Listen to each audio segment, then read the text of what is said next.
Friends, आज हम जानते हैं कि संज्ञा क्या है।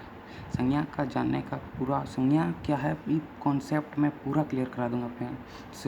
संज्ञा क्या है, संज्ञा के भेद कितने होते हैं, संज्ञा के भेद के पहचानने के नियम, ऑल कॉन्सेप्ट में यदि नहीं क्लियर हुआ तो मेरी 100% गारंटी है कि इस कॉन्सेप्ट से आपका संज्ञा टोटल कंप्लीट हो जाएगा। तो चलिए स्टार्ट करते हैं। स्टार्ट करने से पहले मैं आपसे अपील करना चाहता हूं कि मेरे चैनल को सब्सक्राइब कर लें फ्रेंड्स, और लाइक बटन दबा दें और सब्सक्राइब तो ज़रूर करें फ्रेंड्स। क्योंकि आपके एक सब्सक्राइब से मैं बहुत ज़्यादा मोटिवेट होता हूं और मैं जब नया वीडियो बनाऊंगा आपके पास आपके फ़ोन में नोटिफिकेशन आ जाएंगे। तो चलिए फ्रेंड्स, आज हम जानते हैं कि संज्ञा है क्या। संज्ञा का यदि हम संधि विच्छेद करें तो होता है सम जोड़ ज्ञा। सम का अर्थ हुआ उपसर्ग या बराबर, और ज्ञा का अर्थ हुआ क्रिया के मूल रूप।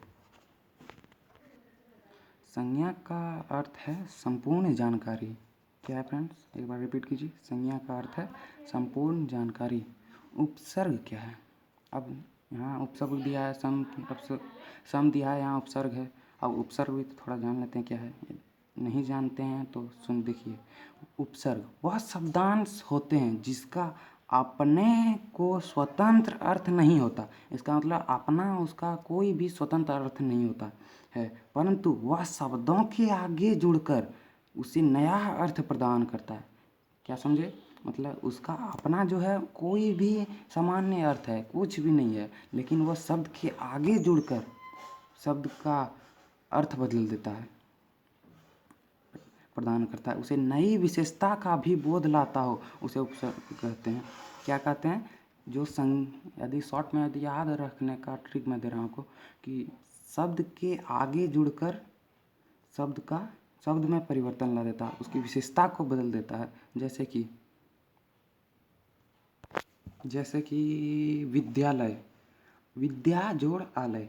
इसमें आलय यदि हम दें तो इसमें आलय को यदि बोलेगा कि उपसर्ग बनाए आलय का, तो इसमें आलय में विद्या यदि जोड़ दिए तो क्या होगा? विद्या जोड़ आलय। विद्या एक अलग सब्जेक्ट हो गया और आलय एक भवन हो गया। लेकिन उसमें देखिए विद्या जोड़ आलय अर्थात विद्या जोड़ आलय, विद्या जो हो गया वो है उपसर्ग। समझ गए? तो चलिए ठीक है। अब जानते हैं संज्ञा क्या है। संज्ञा क्या है? व्हाट इज द संज्ञा? व्हाट इज संज्ञा? किसी व्यक्ति अथवा स्थान का नाम जो उसे संपूर्ण बोध कराता हो उसे संज्ञा कहते हैं। जैसे राम, सीता, बचपन, मिठाई इत्यादि। यदि आप किताबी भाषा पढ़ते हैं और किताबी भाषा यदि एग्ज़ाम में लिखते हैं तो वो सही नहीं है फ्रेंड्स। मैं ये नहीं कहता हूँ कि वो गलत है, लेकिन यदि आप थोड़ा हट के लिखेंगे फ्रेंड्स तो वहाँ का जो एग्ज़ाम में जो टीचर होते हैं वो अट्रैक्टिव होते हैं आपके पेपर पर, और वो अच्छे से थोड़ा चेक करने की उम्मीद रखते हैं। इसलिए आप थोड़ा हट के लिखिएगा। इतना यदि लिख दिए फ्रेंड्स तो 3 नंबर का है तो 3 नंबर देगा 100%। मैं कहता हूँ किसी व्यक्ति अथवा स्थान का नाम जो उसे संपूर्ण बोध कराता हो उसे संज्ञा कहते हैं। जैसे इत्यादि। यहाँ हमारे चारों ओर की वस्तुएं जो हमारे लिए उपयोगी हैं वो संज्ञा हैं। अब जानते हैं संज्ञा के भेद। संज्ञा के 5 भेद होते हैं। पहला व्यक्तिवाचक संज्ञा, प्रॉपर नाउन। जातिवाचक संज्ञा, आप बोलिए, रिपीट कीजिए, कॉमन नाउन। समूहवाचक संज्ञा, कलेक्टिव नाउन। द्रव्यवाचक संज्ञा, मटेरियल नाउन। भाववाचक संज्ञा, एब्स्ट्रैक्ट नाउन। अब जानते हैं परिभाषा। व्यक्तिवाचक क्या है? 1 नंबर व्यक्तिवाचक जो किसी विशेष व्यक्ति, वस्तु या स्थान का संपूर्ण बोध कराता हो उसे व्यक्तिवाचक संज्ञा कहते हैं। फिर से रिपीट करते हैं, एक बार सुनिएगा। आप नोट कर दीजिएगा फ्रेंड्स। आप पहले नोट कीजिए फ्रेंड्स, नोट नहीं किए तो फिर ही नहीं ठीक होगा फ्रेंड्स, क्योंकि आपको अभी बस नहीं इधर से सुने बस फ़ोन रख के भूल गए, ये नहीं। आप स्क्रीनशॉट ले लीजिए, उसके बाद अपना कॉपी में नोट कीजिए, फेयर कीजिए और समझिए। जो किसी शब्द, मैं एक बार फिर से रिपीट करता हूँ, जो किसी विशेष व्यक्ति, वस्तु या स्थान का संपूर्ण बोध कराता हो, क्या संपूर्ण बोध कराता हो उसे व्यक्तिवाचक संज्ञा कहते हैं। जैसे राम, मोहन, सोहन, गंगा, यमुना इत्यादि। यहाँ इत्यादि चीज़ें। अब पहचान के नियम थोड़ा जान लेते हैं। इसमें मैं कुछ कॉन्सेप्ट दे रहा हूँ जिसे आप नोट कीजिएगा। इससे आपका 100% मैं बोलता हूँ कि ऐसा वीडियो अभी तक यूट्यूब में कोई नहीं अपलोड किया होगा। मैं अपलोड किया हूँ फ्रेंड्स, थोड़ा लाइक कर दीजिए फ्रेंड्स, जिससे मैं थोड़ा मोटिवेट होता हूँ फ्रेंड्स। तो चलिए जानते हैं व्यक्तिवाचक के पहचान के नियम। क व्यक्तियों, महापुरुषों, ईश्वर आदि के नाम क्या कहलाते हैं? व्यक्तिवाचक संज्ञा। हाँ, चलिए मैं थोड़ा क्लू देता हूँ। कमल, रश्मि, ये क्या है? व्यक्तियों के नाम है। क्या है? व्यक्तियों के नाम। फिर आ गया महात्मा गांधी, सुभाष चंद्र बोस, ये क्या है? महापुरुषों के नाम। महापुरुषों के नाम। अब ईश्वर, ईश्वर के नाम आते हैं राम, कृष्ण, जीसस क्राइस्ट, गुरु नानक, ये क्या है? ईश्वर है। ईश्वर, ईश्वर के नाम है। राम ईश्वर के नाम है, कृष्ण भी ईश्वर के नाम है, गुरु नानक भी ईश्वर के नाम है। अब पुस्तक ख नंबर, पुस्तकों, ग्रंथों, रचनाओं आदि के नाम क्या कहलाते हैं? व्यक्तिवाचक संज्ञा। अब जानते हैं पुस्तकों में क्या आता है? स्वतंत्रता संग्राम का इतिहास, भारत का संविधान, ये सब क्या इसमें आते हैं? पुस्तकों में। अब ग्रंथों में आते हैं ऋग्वेद, रामायण, महाभारत, कुरान, बाइबिल, गोदान, ये सब हो गया कितने? ये सब हो गया ग्रंथ। अब रचनाएं, भारत की खोज, ये भी एक रचना है।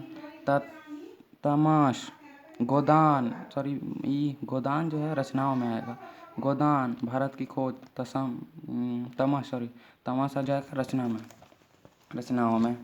अब ग नंबर आप नोट कीजिए फ्रेंड्स। चलिए मैं एक बार थोड़ा देता हूँ शॉर्ट, आप स्क्रीनशॉट लीजिए, स्क्रीनशॉट ले लीजिए, उसके बाद मैं अभी बताता हूँ। इसका भी स्क्रीनशॉट ले लीजिए बढ़िया से। ले लिए? बस थोड़ा समझते हैं आप। अब आता है ग नंबर, कवि, लेखक, उपन्यासकार, इतिहासकार आदि के नाम क्या होते हैं? व्यक्तिवाचक संज्ञा। आप जानते हैं कवि लेखक क्या आ गए? विलियम शेक्सपियर, कालिदास, सूरदास, प्रेमचंद, ये सब किसमें है? कवि में आ गए, लेखक में आ गए। कवि में आ गए विलियम शेक्सपियर, कालिदास, और सूरदास, प्रेमचंद, आचार्य हजारी प्रसाद, ये सब आ गए लेखक में। द्विवेदी। अब आते हैं उपन्यासकार में, कमलेश्वर, मुन्नू भंडारी, अलबरूनी, ये सब आ गए उपन्यासकार में। अब इतिहासकार में आते हैं विपिन चंद्र पाल आदि, ऐसे ही हैं बहुत आदमी जिन्होंने इतिहासकार थे। अब आते हैं घर नंबर, गांव, शहर, प्रदेश, देश आदि के नाम। जैसे कि मैं कोई भी गांव ले लेता हूँ, लखोरिया, रेणुग्राम, देवघर, रेणुग्राम, सब आ गया गांव में। अब शहर के नाम, देवघर, दुमका, जमुई, भागलपुर, प्रदेश, इतना तक हो गया शहर। अब प्रदेश में आते हैं। प्रदेश में आ गया, प्रदेश में झारखंड, उड़ीसा, पश्चिम बंगाल, बंगाल तक आ गया प्रदेश। अब देश में भारत, नेपाल, चीन, अमेरिका, श्रीलंका आदि, ये सब आ गया देश में। अब अंगन, नदियों, झील, सागर, महासागर आदि के नाम क्या कहलाते हैं? व्यक्तिवाचक संज्ञा। अभी खत्म नहीं हुआ है, आप आसान मत समझिएगा संज्ञा को। यदि आप समझ लिए तब आसान है, यदि नहीं समझ पाए तब आसान नहीं है। इससे क्या होगा कि आपका जो है पहचान का नियम एकदम 100% मैं बता देता हूँ, कन्फर्म है कि आप सीख जाएंगे। अब आते हैं नदियाँ, झील, सागर, महासागर आदि के नाम। नदी में आ गया यमुना, गंगा, डेन्यूब, राइल, नील। सागर, झील, सागर में आ गया सागर में आ गया नील, बुलर, चिल्का। अब महासागर, बंगाल की खाड़ी, अरब सागर, कैस्पियन सागर, हिंद महासागर, प्रशांत महासागर आदि के नाम। अब आ गया 6 नंबर, नगर, महानगर, राजधानियाँ आदि के नाम। जमशेदपुर, नागपुर, अहमदाबाद, पटना, रांची, कोलकाता, दिल्ली, लंदन, मॉस्को, रगद मोड़, काठमांडू, बीजिंग, ढाका, काबुल आदि, ये सब आ गए नगर, महानगर, राजधानियों में। 6 नंबर, सड़क, चौक, चौराहों, गली, मोहल्ले आदि के नाम किसमें आते हैं? व्यक्तिवाचक में। क्या समझे? आसान नहीं है फ्रेंड्स। अब सड़क में आ गया पृथ्वीराज चौक, अशोक राजपाथ, अकबर रोड, गांधी चौक, ये सब चौक में आ गया। सुभाष चौक, अंबेडकर चौक, कचौड़ी गली, ये सब आ गया गली में। शास्त्री नगर मोहल्ले में आ गया आदि। और भी कुछ ले सकते हैं आदि, मोहल्ले की कमी थोड़ी नहीं है इस भारत देश में। जानवर, पहाड़, पर्वत, चोटी, रेगिस्तान, मैदान, श्रृंखला आदि के नाम किसमें आ गए? पर्वत, पहाड़, चोटी, रेगिस्तान, मैदान, श्रृंखला आदि आ गए इसमें। जैसे कि पहाड़ का लेते हैं त्रिकुट पर्वत, पहाड़ पर्वत बात एक ही हुआ, सॉरी रिपीट हो गया है। पर्वत पहाड़ एक ही हुआ। त्रिकुट पर्वत, हिमालय, ये सब पर्वत में आ गया। नीलगिरी, एंडीज, ये सब चोटी में आ गया। एवरेस्ट है, सॉरी एवरेस्ट नहीं पड़ेगा, एवरेस्ट, अल्पस, तिब्बत, सहारा, कालीहारी, थार, सावना, प्रेयरी आदि सब आ गया रेगिस्तान, मैदान, श्रृंखला में। अब समाचार पत्र, ये भी व्यक्तिवाचक में आते हैं फ्रेंड। जो नंबर समाचार, आप स्क्रीनशॉट लीजिए, पहले स्क्रीनशॉट लिए, आगे बढ़ें फ्रेंड। ठीक है, पढ़ते हैं आगे। समाचार पत्र, पत्रिकाओं आदि के नाम। नव भारत, प्रभात खबर, दैनिक जागरण, ये सब किसमें है? समाचार पत्र में। The Telegraph, the Times of India, the Hindu Today, Nandan Champak, ये सब पत्रिकाओं में आ गया। अब ज्ञान नंबर, ऐतिहासिक, पौराणिक स्थानों, इमारतों, तिथियों आदि के नाम किसमें आते हैं? व्यक्तिवाचक में। अब जानते हैं कुरुक्षेत्र, ये सब ऐतिहासिक हो गया। पानीपत की लड़ाई हुई थी। ताजमहल पौराणिक आ गया। लाल किला स्थानों के नाम। राजघाट, किसान घाट, भारत छोड़ो आंदोलन पौराणिक में आ गया सब। सविनय अवज्ञा आंदोलन, श्वेत क्रांति, हरित क्रांति, सब इमारतों, तिथियों के नाम आ गए। इस आंदोलन जो हुआ था वो तिथि में हुआ होगा ना। अब आता है लास्ट नंबर, दिन, महीने, नक्षत्र, ग्रहों, उपग्रहों आदि के नाम किसमें आते हैं? व्यक्तिवाचक में। चलिए स्क्रीनशॉट आप पहले लीजिए, स्क्रीनशॉट यहाँ लिए, इसमें लिए नहीं लिए, ले लीजिए। मैं फिर से रिपीट कर रहा हूँ, स्क्रीनशॉट ले लीजिए और नोट कीजिए कॉपी में। सिर्फ स्क्रीनशॉट लेने से नहीं होगा, नोट कीजिए, पढ़िए, तब समझिए। एक दो बार आप रिपीट कीजिएगा ना, बस हो जाएगा। दिन, महीने, राशियाँ, नक्षत्र, ये सब आ गए इसमें। दिन में आ गया सोमवार, मंगलवार, गांधी जयंती, गुरु पूर्णिमा, महावीर जयंती, एकादशी, ये सब एक दिन में आता है ना, ये सब दिन हो गया। अब आते हैं महीने के नाम। चैत्र, वैशाख, ज्येष्ठ, आषाढ़, श्रावण, भद्रा, आश्विन, कार्तिक, अग्रहण, पौष, माघ, फाल्गुन। और राशियाँ के नाम, मेष, वृष, कर्क, मिथुन, वृश्चिक, तुला, धनु, सिंह, मकर, कुंभ, ये सब राशियाँ के नाम आ गए। अब ग्रह के नाम, पृथ्वी, मंगल, गुरु, शुक्र, शनि, अरुण वरुण, बुध, प्लूटो। अब उपग्रह के नाम, चंद्रमा, आर्यभट्ट, पाथ फाइंडर। अब नक्षत्र के नाम टोटल नहीं लिखे हैं, लेकिन कुछ लिख दिए हैं। आद्रा, रोहिणी, हस्ती। आपने अपने पूर्वजों से पूछिएगा, मतलब अपने दादाजी से, पापा से, कि ये सब नक्षत्र हैं। आद्रा, रोहिणी, हस्ती, पूर्वा, फाल्गुनी, कन्या, चित्रा। शायद आप लोग को नहीं पता होगा ये सब, क्योंकि आजकल टेक्नोलॉजी का ज़माना है, तो आजकल। अब जानते हैं जातिवाचक संज्ञा। आप लोग नोट कर लिए ना? हाँ ठीक है। अब परिभाषा जानते हैं जातिवाचक का। किसी व्यक्ति, वस्तु या स्थान का जिससे संपूर्ण जाति का बोध होता हो, उसे जातिवाचक संज्ञा कहते हैं। जैसे किताब, मोर, तोता, ज्ञान, वर आदि। क्या समझे? किसी व्यक्ति, वस्तु या स्थान का जिससे संपूर्ण जाति का बोध कर रहा था, उसमें क्या था? इसमें था व्यक्तिवाचक में जो विशेष व्यक्ति, वस्तु, स्थान या संपूर्ण संपूर्ण बोध कराता हो सिर्फ। और इसमें क्या बोला है कि संपूर्ण जाति का बोध कराता हो, उसे जातिवाचक संज्ञा कहते हैं। जैसे किताब, किताब में तो सब किताब आ गया। मोर, इसमें भी मोर आ गया सब। तोता, तोता कई तोते होते हैं, इसमें पूरे जाति का आ गया। ज्ञान, जैसे पहचान के नियम जानते हो, इससे आपका कॉन्सेप्ट क्लियर होगा।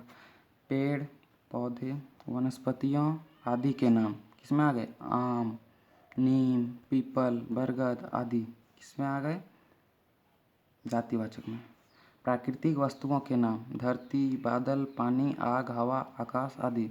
आप लोग नोट करते जाइए, आदि पूछ देगा कई एग्जाम वगैरह में कि जातिवाचक का परिभाषा दें और उदाहरण दें। उदाहरण तो आप कई दे लेंगे, लेकिन परिभाषा लिखने में थोड़ा प्रॉब्लम होता है लोगों को।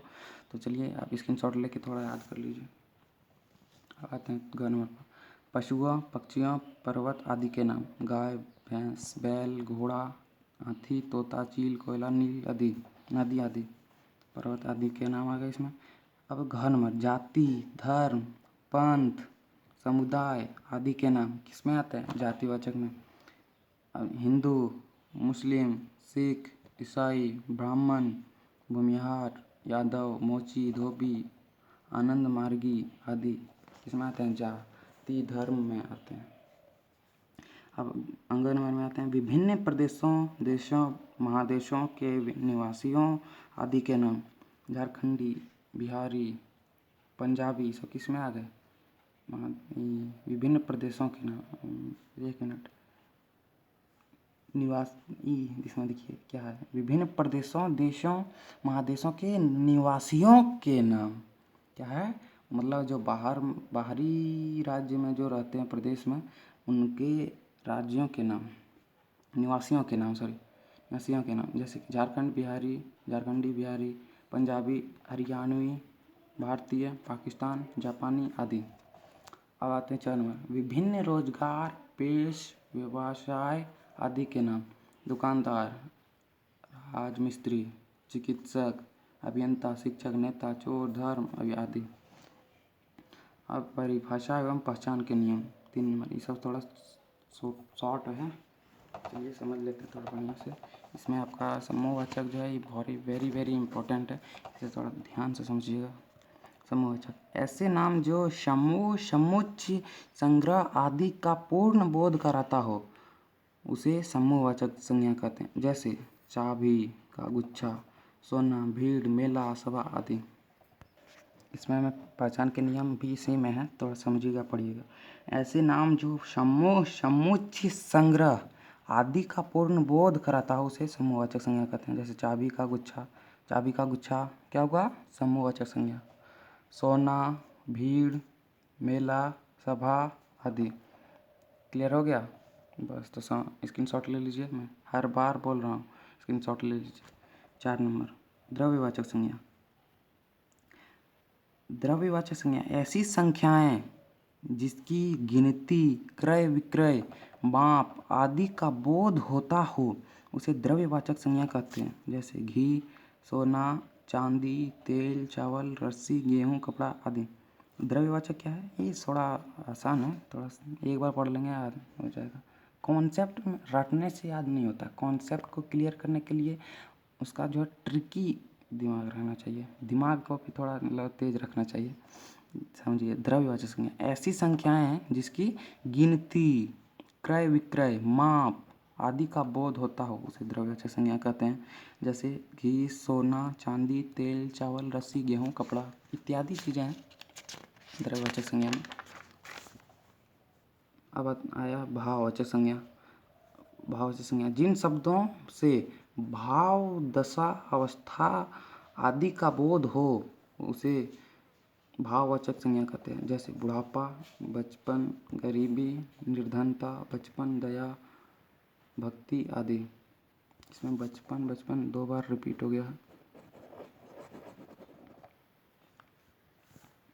भाववाचक संज्ञा किसे कहते हैं? जिन शब्दों से भाव, दशा, अवस्था आदि का बोध होता हो, उसे भाववाचक संज्ञा कहते हैं।